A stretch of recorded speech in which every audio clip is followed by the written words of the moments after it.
Okay, good morning. We continue in Fri Shoftim. We just began the second parak. And in the first parak, we've seen the downward spiral of the Jewish people not adhering to their mission of wiping out all the Canaanites and all the other activities they had to do. And it got so bad, at the end of Parak Aleph, we saw in Pasuk Lamed Vav, the last Pasuk, it said that the boundary between the Jews and the Amorites was from Male Akrabim, from the Sela and onward.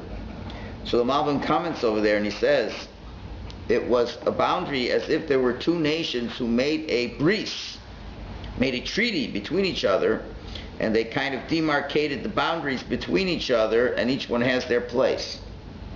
So that is like rock bottom. It's bad enough you didn't drive them out. It's bad enough that you're not taxing them. But you're making treaties with them now, as we'll see in the ensuing rebuke that the angel gives them. This already is really getting bad. And we did Pasuk Aleph, and we'll just review it quickly. Vayal Malach Hashem min ha-Gilgal al-Habochim, an angel of Hashem, and we said this was the Navi Pinchas. He came from Gilgal, the place that represented morality, to Bochim, and to the place of crying, which we'll soon see where the crying comes from. Vayomer, and now we have the message, and this is where we are up to. Okay, let me just get my notes ready here.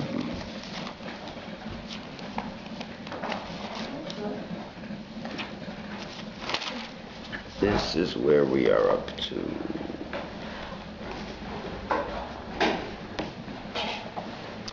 And with this, we're going to be extensively going with the Malbim's commentary in the next, really through a lot of this parak. Very beautiful commentary.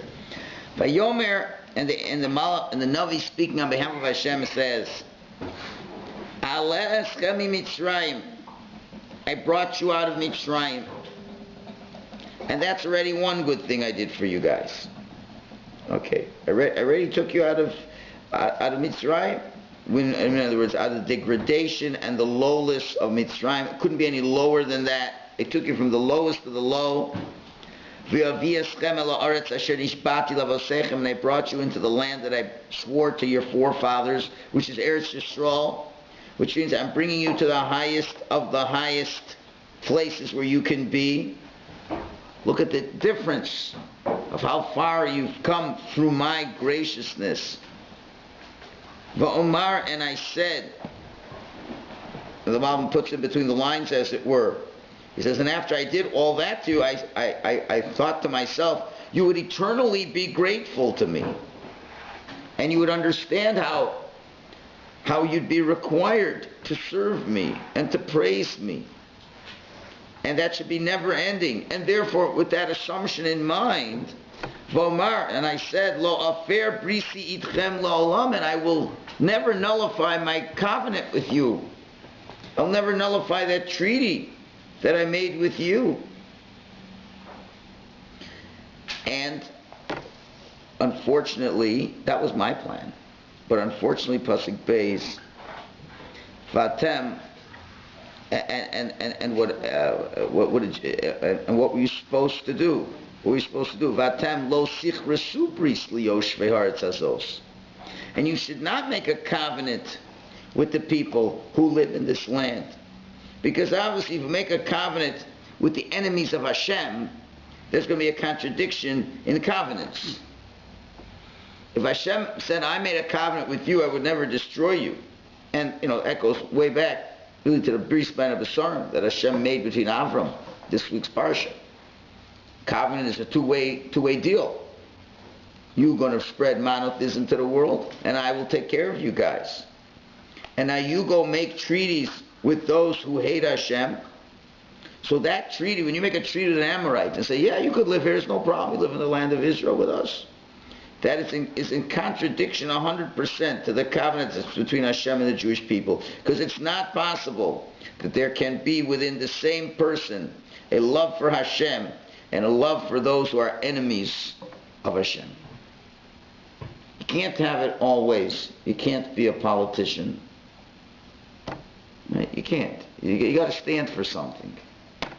If you stand for God, you cannot stand for the Canaanites. Plain and simple. Canaanites want everything the opposite of Hashem. Got to make a stand, and you didn't do that. And this is why the angel came at this point, because only at the end, in Pasuk Lamed Vav, when they made a treaty with the Amorites. Okay, if you're not destroying their temples, that's bad. I mean, a lot of things are bad. When you get to the point where you're making a treaty, then already that is a total contradiction of what Hashem wants. So that's what Hashem said. So don't make any covenants with these people. Misbechosehem titotzun, and their altars you should break. That's what I was expecting you to do. This is all the expected plan. But v'lo shematem b'koli, but you didn't listen to my voice. You didn't listen to my voice. You forgot everything I did to you. So number one, what's bad is the Navi is like giving two parts to this message. Number one, you did something bad, so you could see what the bad is, what they should have done out of gratitude to Hashem. That's number one. And Mazos Asisim, and what did you do? In other words, you should know that doing it was a foolish thing. In other words, there's two aspects that the Navi is bringing out over here. Number one, what you're doing is a bad thing. And number two, it's going to bring you lots of problems. Sometimes you can do something bad, okay, but guess what? You'll still get away with it. You can do bad, that's not good, right? But, okay, at least sometimes cheaters prosper. But here, you're not going to prosper. Things are going to get much worse, as we're going to see in Pasuk Gimel. And that's leading into the second point of the prophecy. But we just need to mention one point over it. There's a number of things the Jews did wrong.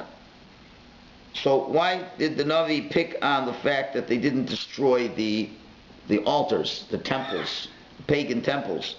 There were a lot of other things that was probably going on at the same time. I mean, he didn't mention, why didn't you kill out all the Canaanites? Why have you been intermarrying and assimilating with the Canaanites? That's a pretty bad thing. So why was the focus on breaking down their temples? So the Gemara in Sanhedrin tells us that the whole reason Jewish people ever worship idols, and when they did then, and what they would do now as well, whenever of the Yisrael Avodah Zarah, the Jewish people did not worship idols except for what purpose? Ela lahater lahem arayos, to permit for themselves licentious behavior.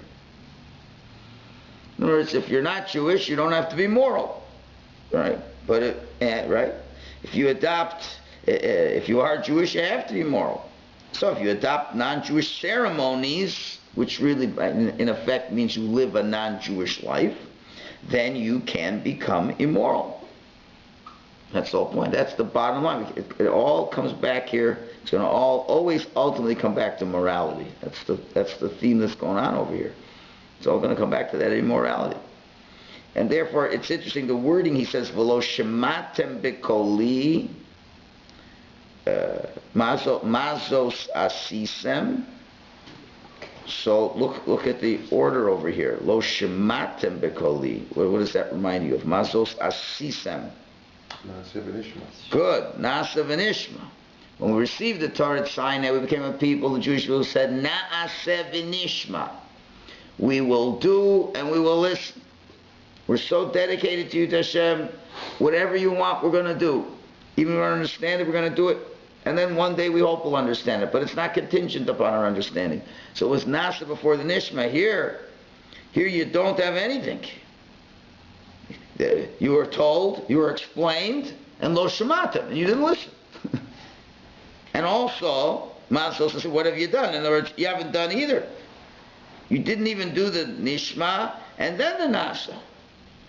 You promised to do the Nasa and then the Nishma. Here you didn't even do the Nishma and then the Nasa. So that's really bad. That's really bad. Okay, Pasuk Gimel, so the Navi goes on, and we're going to hear now the repercussions of why what you've done isn't good even for your own personal benefit. So Hashem said, well, if that's the way you're going to be about it, well then I will respond in a way that I need to respond. So now Gimel, so you see, Aleph and most of Beis what the hope was to be. The end of Beis says you failed. Gimel now says God's response. V'gam amarti, so I too said, Lo agaresh osam mipnechem, I will not chase out these enemies from you. I will not chase them away. In other words, Hashem is saying, even if you're going to want to destroy them now, you're not going to destroy them. And what will happen because of this will be two problems. V'hayu lochem l'tzidim, these people will be for you for tzidim. Tzidim means like a physical suffering, a torment. There's going to be like real problems. They're going to attack you. They're going to destroy your livestock. It's going to be real good old-fashioned secular anti-Semitism. Okay, and also, ve'eloheihem yu lochem l'mokesh, and their gods will be for you as a stumbling block. Mean to say that will hurt you spiritually. You'll be tempted to fall spiritually by what they have. So you're going to get on both ends, physically and spiritually. You're going to lose. So this is what the Navi said, and this was the first time that this generation was getting hit over the head now by the Navi. Okay. Question? Yes, sir. I heard the rabbi say a few minutes ago just about non-Jews not being immoral, but we just had the 7 Noahide laws, and there is a base level morality that applies to non-Jews. So how can we say that the non-Jews don't? It applies to them. It applies to them, but they don't keep it. So they do have the obligation to be moral. Sure. Whether they do it or not, we all have the obligation. They have the obligation. But if you walked into any place into the United States and Canada, you wouldn't see it. No, but the point is they have the obligation to be moral. Certainly they have an obligation to be What moral. I heard was they don't have to be moral. Yeah, because the way they're behaving. You walk into Canaan, Okay. they said you don't have to be moral. That's the religion of the Canaanite world, is not to be moral. Just like in the United States and Canada. That's the religion, not to be moral. So that, you're right, they're supposed to be, but they don't. Once everybody rejects it, what does it mean? What does it mean now to worship in a Canaanite temple? In the land of Israel, what did it mean to worship Canaanite temple? And be moral? No. And to not be moral. And that was the lifestyle being in Canaan. So you're right. According to the letter of the law, they had to be moral. They were supposed to be moral. But they didn't adopt that religion. They didn't adopt God's religion of being a Noahide. So since they adopted the pagan religion means you don't believe in God and all that stuff, so you don't have to keep anything. And that's the issue. It's the same as it is today. Well, that's exactly what the Jews did in this instance. They didn't listen to Hashem. They're exactly the same people almost. That's right. That's the problem. Yeah. That's the problem. Now you have to realize that in the context of this pasuk, that Judaism does not necessarily deny the existence of other gods. What do I mean to say? What strikes a lot of readers very strange is, what did the Jewish people see in these gods? Okay, so we said, well, really it was just an excuse to worship, to be licentious. But that is to see something in it. To see something in this idol worship. So the truth of the matter is, we have a lot of difficulty in understanding it because a lot changed. Before the construction of the Second Temple, the men of the Great Assembly, after analyzing the troubles that the Jews went through in the First Temple, which caused the destruction, they understood that the Yetzer Hara, the evil inclination for idol worship, was extremely strong. It was extremely strong. It was a powerful drive for people to worship these idols, to such an extent that the Talmud relates to us that one day there was a rabbi in the Talmud who were discussing the topic of Menashe, who was one of the most wicked Jewish kings and led almost the entire Jewish people to idol worship. So he was, speaking of Menashe in a negative way. As, you're allowed to. He was a Russia. So that night Menashe came to him in a dream and says, I want you to know that the drive for idol worship was so strong in my days. If you would have lived in my days, you'd have been holding onto my coattails and running after me to do it. So you don't understand. You don't understand what's going on over there. And why we don't? Because the men of the Great Assembly, what they did was, and again, we can't understand exactly what that means, but they killed the drive for idol worship. They killed it. They destroyed it. They prayed to God to take it out of our psyche. To take it out of our psyche. So it's gone. So now none of us, except those in India, I understand. That's really good. Wherever somebody sent me, I didn't have time to look at. It just says how they're bringing korbanos to their idols' place and things like that. But most people in civilized parts of the world, they don't bow down to idols anymore. Because why? Because we don't really have that drive anymore. But there was a tremendous drive. There was, as Reb Chaim Volozhin explains in the third gate of the Nefesh HaChaim, and you're right, the English translation Nefesh HaChaim parenthetically skips out all those chapters. All the good stuff gets skipped out of there. But he describes the idea that, and as we talked about in the Parsha class last week, that there were very powerful kochos hatumo, forces of impurity that are in the world. And God, when He created the world, He had created positive forces, and there is the ability to access negative forces if one wants to. If one, you can daven to Hashem and say, Hashem, I want you to provide for me, and I want to live in your system, and want to live under your divine supervision. And that's what Hashem wants us to do. But in order to enable us to have a free will choice, Hashem says, but if you want to dabble in the occult, and there are ways in which you can accomplish what you want through negative means, meaning not through my auspices, but through negative forces, and I've allowed this to exist so that there is a free will choice, you definitely can. Because I'm not going to force, if the only way you can get what you want in this world is by serving Hashem, then there isn't much of a relationship we have between us and Hashem. Right? If Hashem says, either you pray to me or you starve to death, and guess what? I think everybody's going to pray to God, right?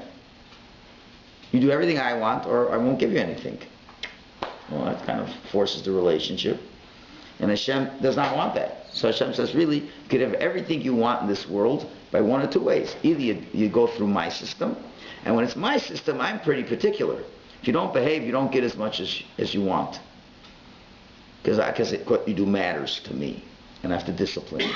Or there's these other systems around that you could get everything you want, and maybe more. And you don't even have to be a good person either. So it's up, but you don't get me. But you don't get me. So the option is there. So for example, when Avram Avinu, in next week's in Chayei, when he sends away his children from his wife Keturah, it says he sends away the Bnei Keturah to the east. It says he gave them presents. He gave them presents. So Rashi there says, what was the presents? He gave them the ability to understand how to work with the kochos hatumo, the spirits of impurity. So that's where, those who suggest that in the Orient there are certain types of practices that exist, whatever, and they can do all kinds of magical, mystical things. So the idea is it really came from Avram Avinu's blessing that he gave to them. Because if you want to have a way to serve Hashem differently, it's there. Whatever. Maybe he gave them certain secrets, they distorted it, whatever. But we know that these ideas exist. And therefore there was strong forces in the land of Canaan. Real strong forces that really existed. And you could worship other idols. And that's where the focus over here is destroy their altars, because these are the places where they can access what they want without having to get Hashem. And that was a serious thing. Now, the counterbalance to that, there's always a counterbalance, so there's equal and opposite forces working at hand, is that the Jewish people had Nevi'im, had prophets, who had really holy people, who were real, good, proper, righteous people. Whenever you looked at this person, you saw, there goes a tzaddik. You knew when he spoke clearly on behalf of God. The Navi was capable of doing miracles too if necessary. And now you've got an equal, and so the question was asked, how could Jews not listen to the prophet? The answer is, because there was a very seductive power of idol worship. I don't know if nowadays, if I could, a lot of people, come to Yiddishkeit because they're in trouble. They're in trouble, they have problems. Okay, I got problems. Maybe if I turn to God, things will get better. Okay? But you know what? A lot of people, there's a new age this and a new age that. Let me try that. Because anything but God. What if there was new age idolatry? I mean, there is new age idolatry, but not the kind we're talking about. New age idolatry. Just come here, give the God a few bucks, give him an animal offering. You'll get whatever you want. I don't think anybody's going to turn to Yiddishkeit at all. What do I need it for? I'm depressed, I'm lonely, I'm poor. Worship the God of money, you'll get some money. Worship the God of immorality, you'll have a relationship with somebody. Don't worry, you get what you want. Okay, Baruch Hashem. That's why we don't have that now. We don't have it. Why? Because we don't have prophecy. We don't have the powerful power of Hashem in our corner that's manifest. So therefore you don't have the power, negative powers. But when we did have the great power, we went there, so we saw miracles, and you saw the land responded to the Jews. You saw how for 6 years we worked the land, and the 7th year we let it go fallow, and Hashem gives a triple crop. You see this? Right? So isn't that convincing an argument that there's a God in the world? Yeah, but there's also these forces of impurity, and if I bow down to them, I don't have to let the land lay fallow at all. And I'll get blessed by the sun god and the rain god, and they'll take care of me too. So you can understand why people would fall. And that's why eventually the men of the Great Assembly said, you know what? The playing field is too tough. We've got to lower the playing field. We'll lower the playing field. We can't handle it. Just can't handle it. So we lowered it. And when it got lowered, two things happened simultaneously.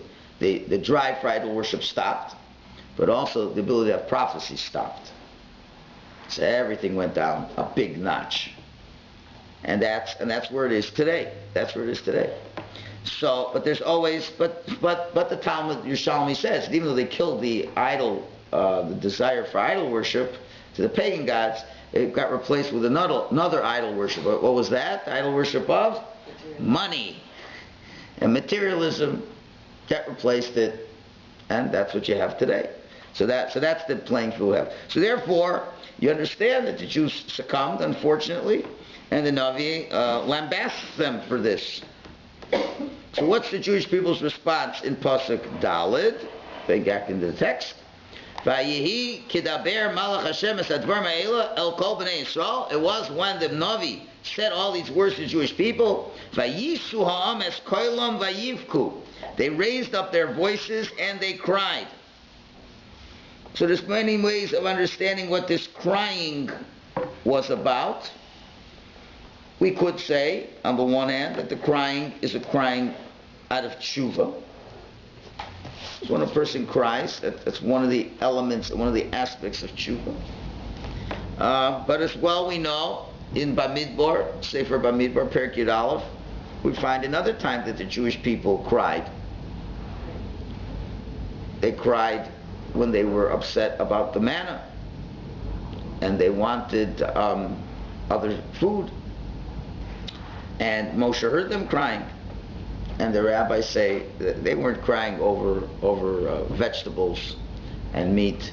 They were crying because they were just informed that they couldn't be married to their relatives who they were married to, and they had to separate. You see, before they got the Torah, people didn't have the mitzvahs of the Torah. People were married to close relatives in Egypt. But when they got the Torah, they found out they had to divorce their wives. They weren't allowed to be married to these people. So they were crying over the relationships that were lost and over the no longer having the opportunity to have licentious behavior. So it could be that they were crying, again, the rebuke of the Malach. He's prohibiting the Canaan to them. So it's kind of yeah, we understand. It's like a mixed crying over here. Like they're crying, we're terrible. But being a religious Jew, we're going to have to give up all these opportunities. So yeah, because you're going to see, this didn't help very much. It did, short term, but not long term. So they're crying. So obviously this is why, so Pasuk A, Vayikru Shemo Koma Hu Bochim. So they called this place the place of crying, because they cried. Vayispechu Sham LaHashem, and then they brought offerings to Hashem. So, didn't ask them to. Didn't ask them to bring an offering to Hashem. It's also a little bit difficult to understand. I'm just thinking about it now. I didn't see any commentators talk about it. How could they bring a korbanos and bochim? They had the Mishkan now in Shiloh, right? So the Mishkan was in Shiloh. If the Mishkan's in Shiloh, you can't bring korbanos anywhere else. So I don't know, maybe it's Hora Shah, maybe it was an emergency measure, whatever. But anyway, they're bringing korbanos, and it could be in a way to compensate for their drive for idolatry. It's interesting, the Rambam in Moreh Nevuchim, there's a whole discussion, which we're not going to get into now, there's a whole discussion as to what is the purpose of animal offerings. And there's a Sefer Chinuch, it's a beautiful pshat, which we've done in the past. The Rambam says something very interesting in Moreh Nevuchim. The Rambam says the reason why the Jews were given korbanos, and a lot of people argue with this reason, says because, listen, the non-Jews had their idol worship practices, so the Jews, had to have that too. In other words, since the pagans were already worshiping idols, were offering animal offerings to their idols, so the Jews would have to have something as well. Instead of doing it to the gods, we'll do it to Hashem. So there's a lot of our Ramban, Nachmanides takes the Rambam to task. He says, what are you talking about? Just because the mitzvahs are intrinsic, they shouldn't have to do anything with anybody else in the world. And if there weren't Canaanites worshiping idols, right, we wouldn't have to do that. It shouldn't have to be one or the other. So, but the deeper understanding of the Rambam is like this. What the Rambam means to say is that there should be a strong drive to want to cleave to something that is beyond you. Right? There is this. And what the Rambam means to say is so the non-Jews have it their way, and that's not an unreasonable thing, that that there is this desire to cleave to something higher than you and to offer animals as this way of achieving that. And intrinsically, that's a human drive. It's a human drive. Now the point is, but it's got to be directed to Hashem. Can I have a question? And when I'm finished, you can ask. I'll let you ask in about 3 minutes. Okay. So that there is a human drive to cleave to the source of our reality, and offering animal offerings is the means to do this. And with the other commentaries that I don't have time to get into, there's a lot of reasonableness to doing this. So now, if the Jews don't have it, if we don't have it to Hashem, we're going to obviously do it with the non-Jewish places, because there is this drive. So, but really, it really should start with that drive to do it to Hashem. So that's what he's saying. So if Hashem is saying, listen, you're worshiping to the gods over there, so they know, well, we're going to have to do something to compensate for that and do what's proper. It's not good enough to say we're not going to bring offerings, period, to the gods, because our drive to do something is going to be missing. So okay, we'll do it in a kosher way, we'll do the right way, and we'll bring the offerings to Hashem. Like once Hashem says, you forget about what you're doing there, so they've got to do what's right. You got to bring out that drive in a positive way. So that's what they're bringing, the animal offerings, which is in the kosher way, the way that God prescribes it. So maybe, once you're taking it away from them, maybe there was a Hora Shah, an emergency measure. Okay, let's right now bring our offerings to HaKadosh Baruch Hu, to show that, you could still have that pleasure that you were meant to have in a kosher way, and that way you should give it to Hashem. That's what I'm saying. Yes, I could ask you a question. Then are you suggesting that the sacrifice of the animal is the pagan? No, we're not saying it's influenced by the pagan world. We're not saying it's influenced by the pagan world. No, we're saying that's what you're suggesting. No, that's what I was just explaining. Not. That's why I spent the next 3 minutes saying not that way.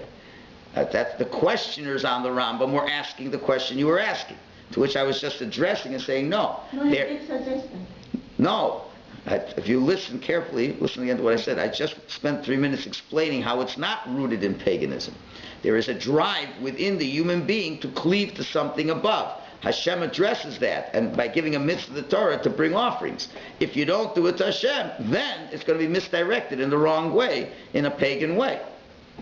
There is this drive for the human being to want to do this. And it wasn't designed to be pagan at all. It's designed to be focused to Hashem. However, if Hashem would not have had this mitzvah, then what would have happened? It would be non-Jews, only bringing pagan worship. And then the Jews would see that, so they would go after that. Hashem said, no, part of your nature is to do this, so I'm telling you the mitzvah is to do it the right way, and therefore you won't be influenced to do it the wrong way. Wouldn't first be Cain and Hevel? Yeah, Cain and Hevel. That's a good proof. Cain and Hevel, right away, they want to give something to Hashem, before Hashem even commanded them. Hashem didn't command them. So what happened? So Cain took the idea, but not correctly. He says, I'm going to offer you garbage.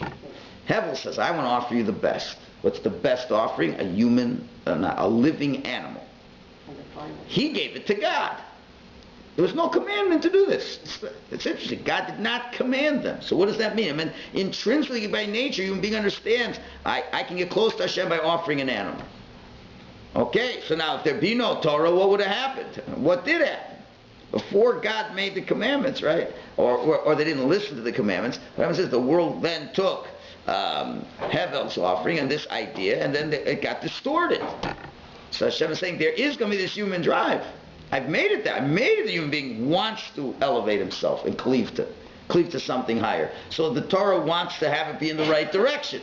It should be to Hashem. That's why I gave him that drive. If Torah would not have given that mitzvah, then human beings would have all done pagan worship. That's what the Rambam is meaning to say. Yeah. There is an explanation of why they were permitted to do this. Yeah, what is it? At Shiloh, it says that the Ark of the Covenant was not in the tabernacle at Shiloh when this event took place, so that's why they were permitted. Okay, so you just have to ask now, why was it not in Shiloh? Yeah, That just begs the question. So, okay, good. So the Ark wasn't in Shiloh, so why was it not in Shiloh? Were they in the middle of a battle or something? I don't know. It doesn't seem that they were fighting the Canaanites.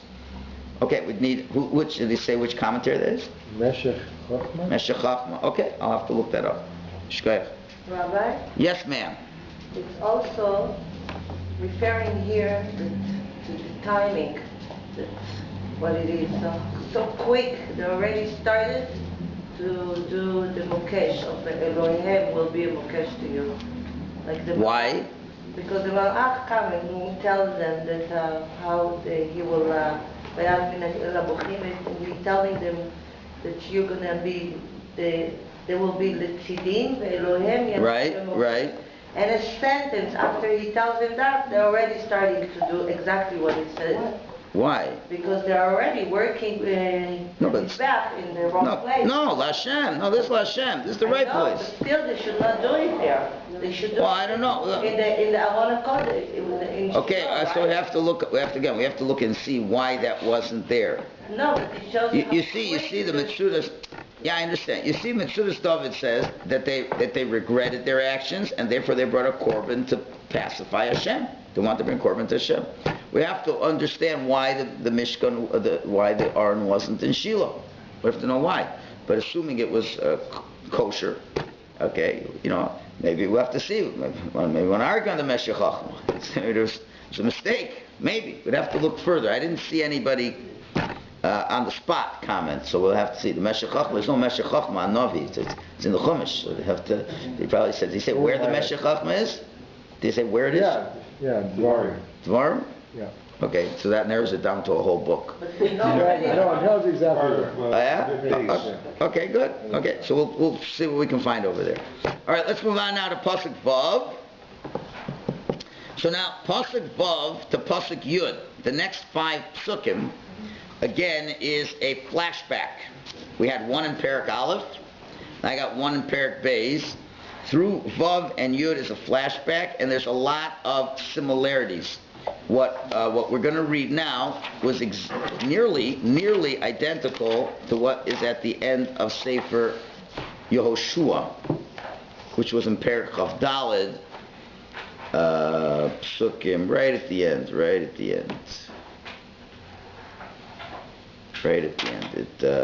We're going to parallel this. You might want to, put a marker back in Perek Chav Daled Pasuk Chav Tes through Lamed Aleph. We'll see it's very similar. So let's read these psukim, and we'll just get into it today, and then we'll get into it in much greater detail tomorrow. Okay, Pasuk Vav. Vayishalach Yoshua es ha'am, and Yeshua sent the people away. Well, obviously that's got to be a flashback. Yeshua's not alive. Okay. So we know at the end of Sefer Yeshua gave a farewell address to the Jewish people, and when he finished that farewell address, that's what he did. So now flip back to Sefer Yeshua first. I guess maybe it'll work out better. Perek Chav Daled Pasuk Chav Ches. And this is all after he gives them the final speech. They make a final speech, and he tells them, and there's a whole rock over there. He says, it should be a witness that you shouldn't deny, etc. All these things, etc., etc. So then it says there, Perek Chav Daled, chapter 24, verse 28. Look at the words exactly. Vayishalach Yeshua es ha'am ish l'nachal laso. Yeshua sent the nation, each man to his portion. He says, okay, now go home and start building up the land. Go back to your portions and build up the land. And in Pasuk Chav Tes, Vayi acharei advar ma'ela, was after these things, Vayamas Yeshua ben Nun eved Hashem. Yeshua ben Nun passed away, the servant of Hashem, ben May of Hashem, 110 years old. Pasuk Lamed, Vayikbru oso b'gvul nachal oso b'timnas serach asher b'har Ephraim. They buried him in his tribal portion in a place called Timnas Serach, which is in the mountain of Ephraim. Mitzpon Har Gosh, north of Har Gosh, Mount Gosh. Lamed Aleph, Vayavod Yisrael Hashem Kol Yimei Yehoshua, and the Jewish people served Hashem all the days of Yeshua. V'chol Yimei Eskenim, and all the days of the elders. Asher Arichu Yomim Acharei Yeshua, who had extended days after Yeshua. V'asher Yadu Eis Kol Maseh Hashem, and they knew all the actions of Hashem, the miracles that Hashem did. Asher so that he did to the Jewish people. Okay, you got that? That was old stuff. Now we come back to our section here. How similar does it sound? It's a flashback. Pasuk Vav. I'll read it, but it's a little bit longer. Vayishalach Yeshua es ha'am. Yeshua sent the people. Vayelchu b'nei Yisrael ish l'nachal laso, the rest is Aretz. And all the Jewish people, every man went back to his tribal portion to inhabit the land, to inherit the land. The same idea. The people served Yeshua, Hashem, all the days of Yeshua. And all the days of the elders. Who had extended days after Yeshua. It's interesting, there's an extra vav in the name Yehoshua over here that you don't find anywhere else in the Torah. There's a second vav between the shin and the ayin, which is intriguing. Asher ra'u eis kol masei Hashem agadol asher asu Yisrael. So, and these people, they saw the great actions of Hashem that He did for the Jewish people. Ches vayamas Yeshua ben Nun eved Hashem. Yeshua ben Nun passed away as servant of Hashem. Ben May of Hashem, 110 years old. Pasuk Tes. V'yikber so b'gvul nachal laso. They buried him at the edge of his territory. B'timnas cheres. In a place called Timnas Cheres, not Timnas Serach. Same letters persist around, and again, it's spelling the word Cheres, which is what? Earthenware.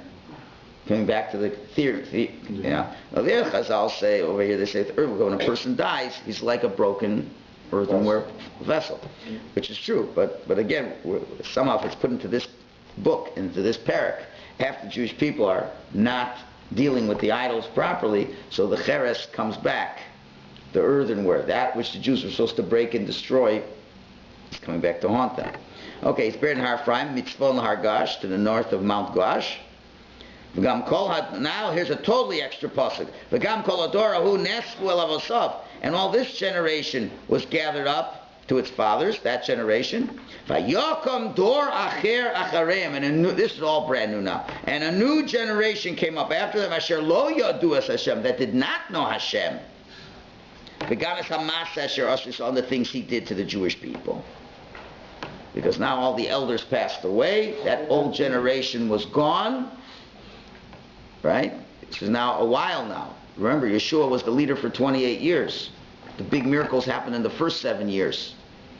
Then he died, and then those who were the elders also died. So it's a new generation that were not first-hand observers as mature adults with the right seichel of all the miracles that happened.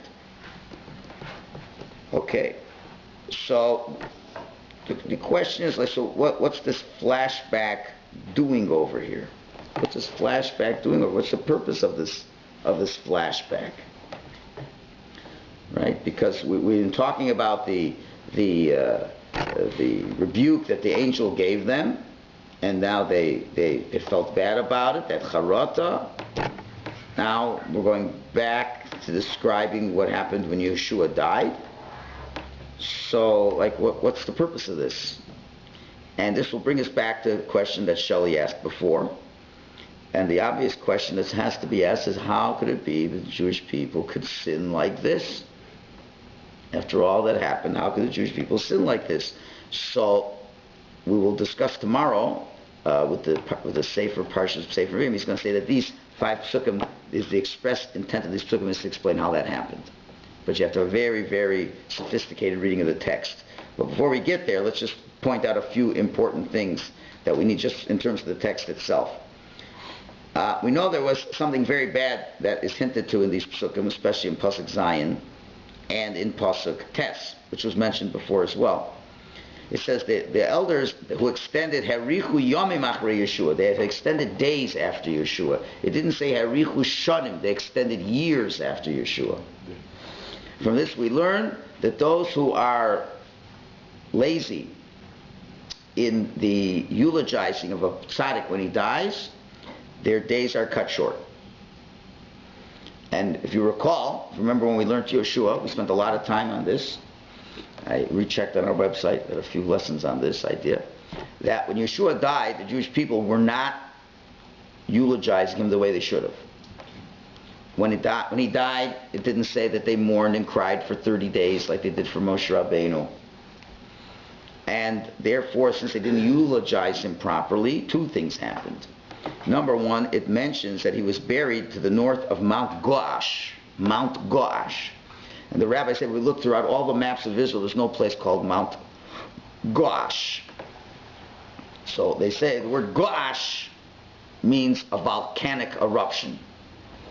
So when Yeshua died and the Jewish people did not eulogize him properly, God punished the land. And imagine now, the Jews if you've never seen a volcano in your life, it could be scary.